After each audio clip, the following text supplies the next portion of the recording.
दो विद्वानों की कहानी। एक समय की बात है, एक गांव में एक गुरु रहते थे जिन्हें खबर हो गई एक अन्य नगर में एक और विद्वान आए हुए हैं। वे अद्भुत ज्ञान के मालिक थे और आगे बढ़ने के लिए सबकी सहायता कर सकते थे।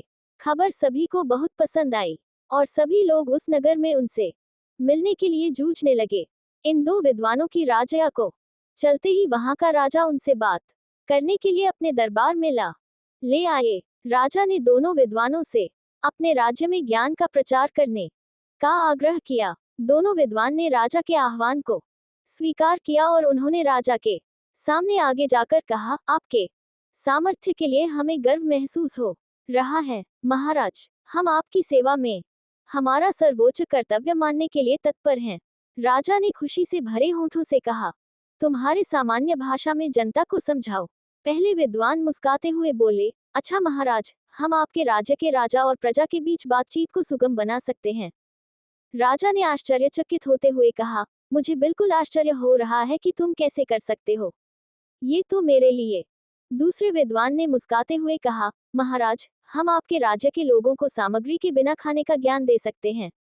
राजा ने बहुत ही आश्चर्यचकितता से कहा, मैं ये सचमुच मानने में सक्षम नहीं हूँ। कृपया मुझे बताओ, तुम इस बात को कैसे संभव कर सकते हो।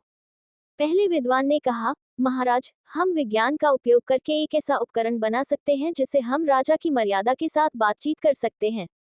यह उपकरण हमारे बहुत सारे प्रयोगों को सुलभ बना सकता है और आपके ग्रामीणों के बीच सामर्थ्य का निर्माण कर सकता है। दूसरे विद्वान ने कहा, महाराज, हम खाना खाने की जरूरत के बिना एक ऐसा प्रयोग बना सकते हैं जिससे खाने की जगह नहीं होती है। यह उपकरण आपके लोगों के लिए आरामदायक और स्वास्थ्यप्रद होगा।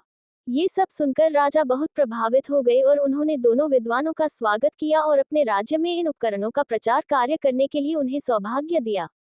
दोनों विद्वान ने राजा की प्रशंसा करते हुए उनकी सेवा में खुशीपूर्वक काम किया और सभी लोग उन्हें प्रमाणित करते थे।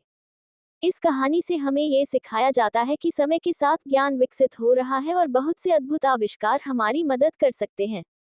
दो विद्वानों के उदारता, समर्पण और सेवाभाव की मिसाल हमें ये बताती है कि हमें हमारे ज्ञान और कौशल को समाज की सेवा में लगाना चाहिए।